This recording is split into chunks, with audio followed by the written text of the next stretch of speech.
सर्वांना सर्वप्रथम जय महाराष्ट्र आणि दीपावलीच्या खूप खूप शुभेच्छा। आज आपण सावरकर नगर प्रभागात उद्धव बाळासाहेब ठाकरे परिवाराच्या वतीने स्नेह संमेलन ठेवलं। स्नेह संमेलन चालू आहे। हे आपण काम करत असताना सर्व कार्यकर्ते, पदाधिकारी, नागरिक, ज्येष्ठ नागरिक, युवा सेना, महिला आघाडी सातत्याने येत असतात। आज पण आले। त्या पद्धतीने आपल्याला जे आता साध्य करायचं आहे, हिंदू हृदय सम्राट बाळासाहेब ठाकरे यांच्या आशीर्वादाने, पक्षप्रमुख उद्धव साहेब यांच्या आदेशाने आणि आशीर्वादाने, धर्मवीर आनंद दिघे साहेब गुरुवारी यांचे तर आशीर्वाद भरपूर आहेत आपल्या पाठीशी। आज त्यांचे आशीर्वाद आपल्या पाठीचे आहेत म्हणून आपण खंबीरपणे, ताठमानाने उद्धव साहेबांच्या पक्षामध्ये उभे आहोत। हे काम करत असताना माझं ज्येष्ठ नागरिक, सावरकर नगर प्रभागातील सर्व नागरिकांना एक नम्र विनंती आहे। बघा, आता नाही म्हटलं तरी इलेक्शन लागलेलं आहे। आज ना उद्या इलेक्शन होणार आहे। ते इलेक्शन होणार असेल त्यावेळेस तुम्हाला आतापर्यंत 20 ते 25 वर्षे एकच चेहरा, त्या चेहऱ्याने आतापर्यंत काय काय प्रगती केली, सावरकर नगरमध्ये काय विकास केला, स्वच्छ ठाणे, सुंदर ठाणे, हे तुम्हाला दिसलं का कुठे? आणि दिसणार पण नाही आहे, फक्त हे कागदावर आहे। जर तुम्हाला बदल हवा असेल तर नवीन चेहऱ्यांना संधी द्यायला पाहिजे। हे माझे मतदारांना नम्र विनंती आणि आव्हान पण असेल। सावरकर नगर प्रभाग हा विजयनगर, सावरकर नगर, माडा वसाहत, सोनवाल प्लाझा, नक्षत्र, दोस्ती आणि विजयनगर यातील सर्व नागरिकांना बघा, वातावरण छान आहे, त्यांच्यापर्यंत आपल्याला पोचायचं आहे। आणि हे आपण काम करत असताना आपल्या परिवाराला सोबत घेऊन जायचे। उद्धव बाळासाहेब ठाकरे यांचा आदेश आहे आपल्याला, आपण काम करायला पाहिजे, प्रत्येकाच्या घरोघर गेलं पाहिजे, आपल्याला त्यांच्यापर्यंत पोचायचं आहे। हे काम करत असताना आपली प्रगती होणार आहे, आपल्याबरोबर आपल्या असणार आहे त्यांची पण प्रगती होणार आहे। कधी प्रगती होणार आहे? आपण त्यांच्याबरोबर पोचू, आपण समाजासाठी समाज उपयोगी कामं करू।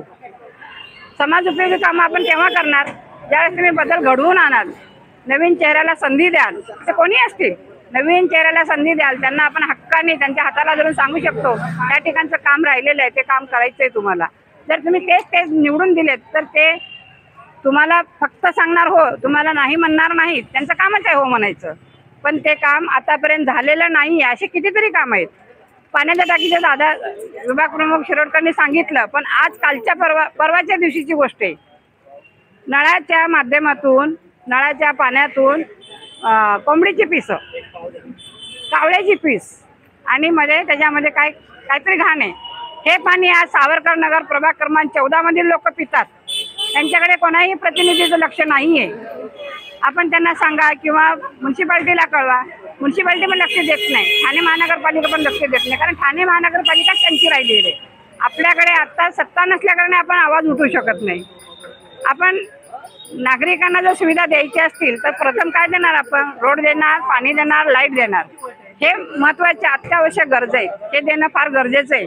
हे पण आपले आताचे लोकप्रतिनिधी करू शकत नाहीत।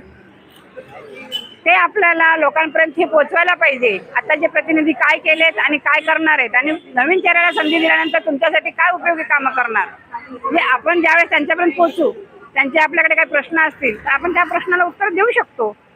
आणि आपल्याला त्या माध्यमातून उद्धव साहेब, बाळासाहेब आणि धर्मवीर आनंद दिघे साहेब, आपले नेते राजन विचारे साहेब, आज आपण ठाण्यामध्ये विचारे साहेबांच्या आदेशाने चालतो, केदार दिघे साहेबांच्या आदेशाने चालतो। हे पक्षाचे आपले नेते आहेत। पक्षाचं काम करत असताना आपण नेत्याचा आदेश पाळतो। ते आदेश पाळत असताना आपण आपल्या काम कशी करायची पद्धत असते ती काम प्रत्येकापर्यंत जायला पाहिजे। आपण प्रत्येकापर्यंत जर पोहोचलो नाही तर आपण काम काय आहे, एरियामध्ये काय कमतरता आहे, काय काम करायला पाहिजे हे आपल्याला समजणार पण नाही। आणि आत्ताच त्या घडीला आपल्याकडे लोक तक्रारी घेऊन फार कमी येतात, कारण त्यांच्यावर कुठेतरी प्रेशर आहे किंवा त्यांच्यावर कुठेतरी वचक आहे, कुठेतरी त्यांना भीती वाटते, म्हणून ते लोक आपल्याकडे येत नाहीत।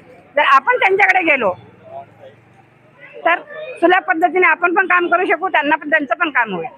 अशा प्रकारे आपल्याला काम करायचे। येत्या इलेक्शनला सर्वांच्या बरोबरीने, सर्वांना घेऊन, सर्वानुमते एकत्र येऊन काम करायचंय आणि आपल्याला नवीन चेहऱ्याला संधी द्यायची आहे। हे काम करत असताना सर्वांनी राजी खुशीने काम करूया, कोणाची नाराजी नको. आपण ते काम करत असताना एकमेकाला सांभाळून घेऊन काम करूया. एवढं बोलून माझे 2 शब्द संपवते. जय हिंद, जय महाराष्ट्र.